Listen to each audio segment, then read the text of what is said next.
Welcome to course number 5 under core, which is the final one.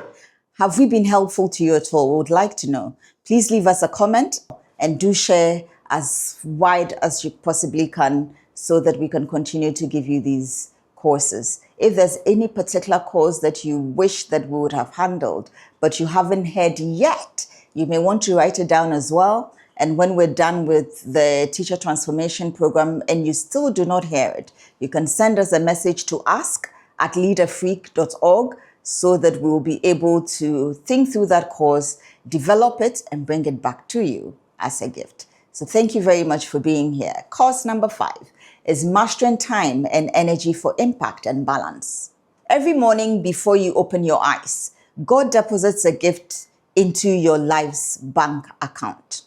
So each one of us have 86,000 seconds, 1,440 minutes, 24 hours.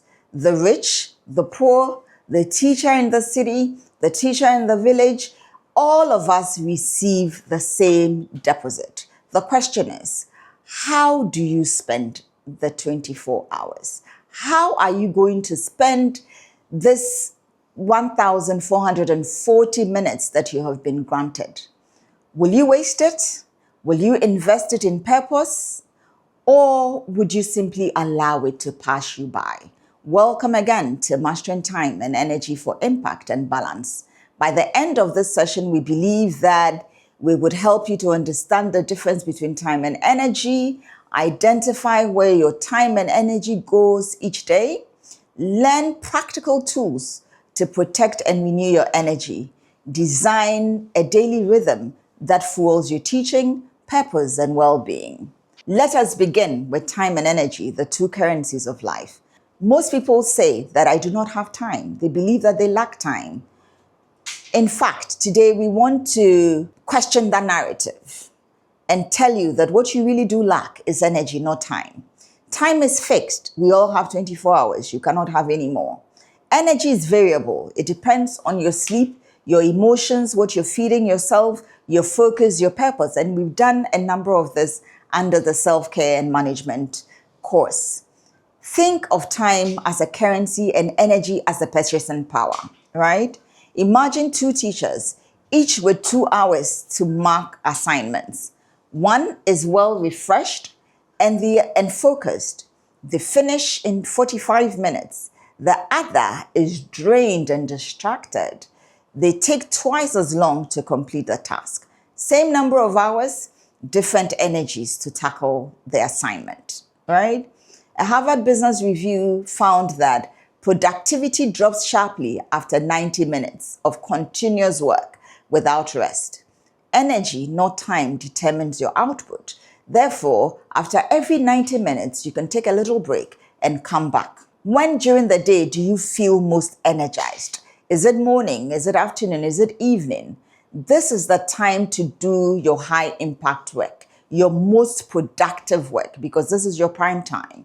Let's also now turn our attentions to the 4 dimensions of energy. Now, we've looked at time, which is a bit more fixed, and energy, which is more variable. So we want to also now look at energy, which we've also talked about again, but we are going to look at it in different ways. So your energy flows from 4 interconnected batteries.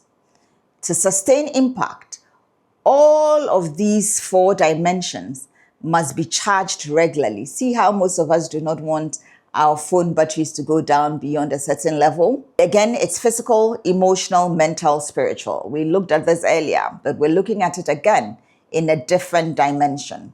So let's take your energy type physical, right? What is it really? Your body's strength and stamina to achieve your daily goals, okay? And how do you recharge this? We talked about it again.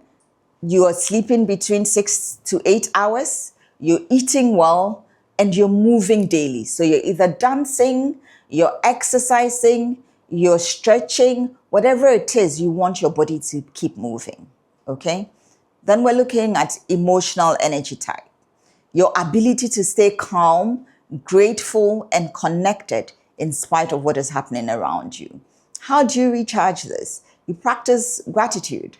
So you had the worst class. Something would have gone right. Be grateful for it. Forgive yourself, forgive your learners, release them into the freedom of your forgiveness and let them be. Release yourself into your own freedom of forgiveness. Get your energy back so that you can positively continue your relationship building. Let's look at energy type mental, your clarity, creativity, and the ability to focus.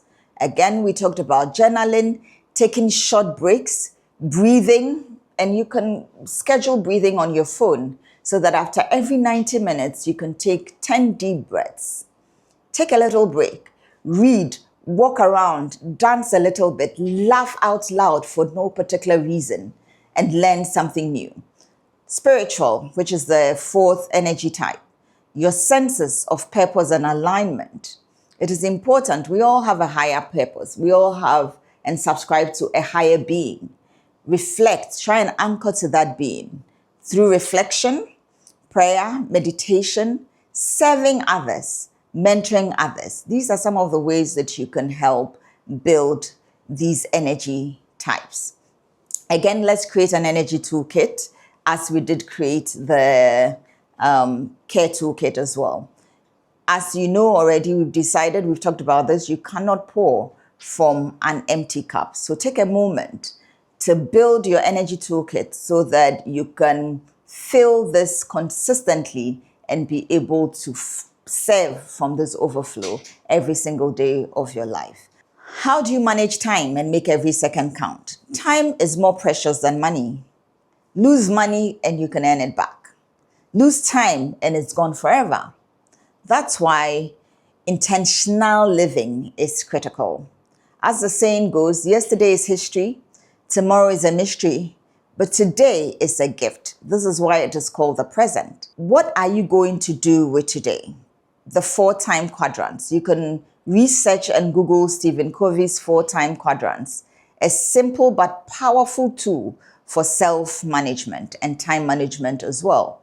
So in this quadrant, you're looking at the procrastinator, which is your urgent and important needs. You're looking at the me tooism person, which is not important but urgent needs. You're looking at the slacker, who is more focused on things that are not important and are not urgent. And you're looking at the prioritizer, those who are looking at things that are important and not urgent. So who's the procrastinator? Basically, they wait till the last minute to get anything done. How does this impact them? They're stressed out, they burn out sooner, and they provide or produce mediocre results. And they're always in conflict with somebody, especially based on the different personality types, if it is that the other person is looking for results and looking for it now. So they're always stressed, and you don't want to be in that space.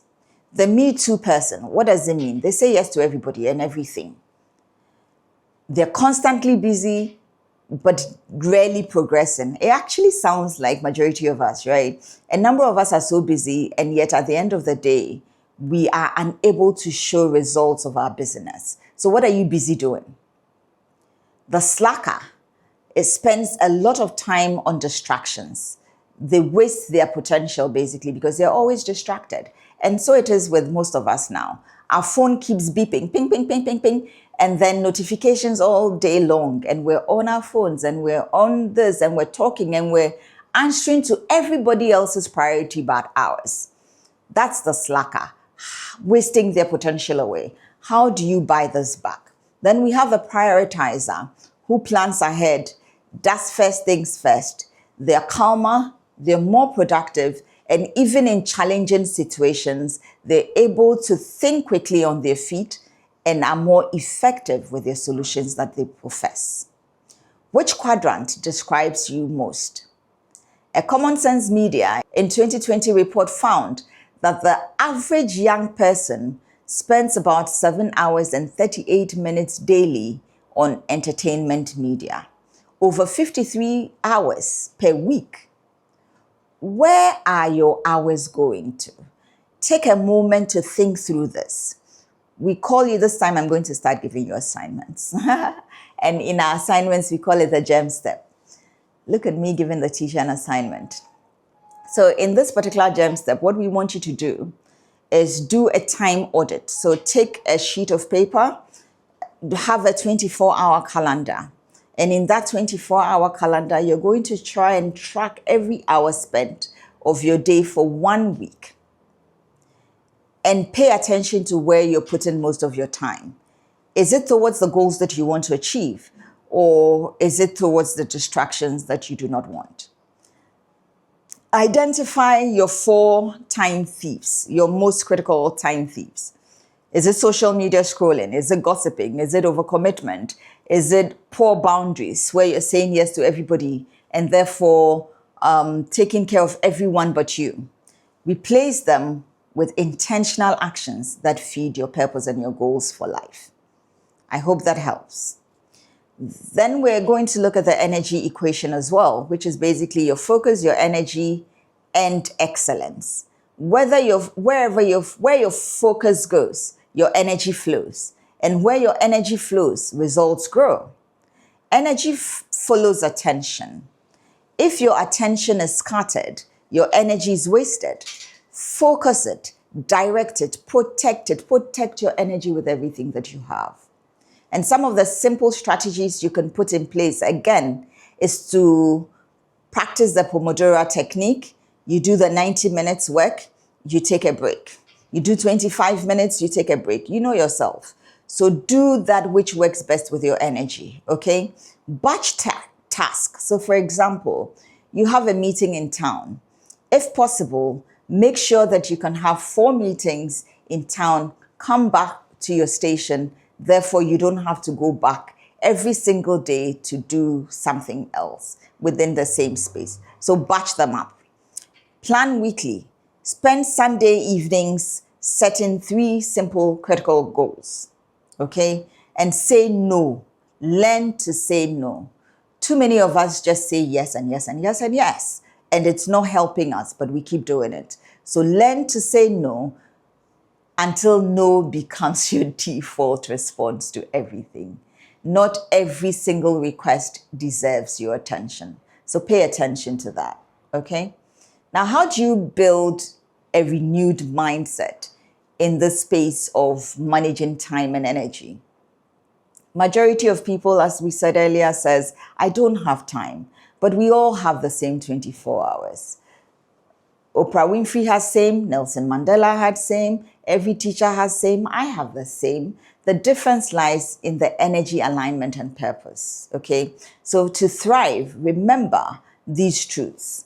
Decide not to please everybody. You're not a people pleaser. You were not born to please people. You were born with purpose and to give, but not to please every single person every single day. Do your best and believe that the best that you have done is enough.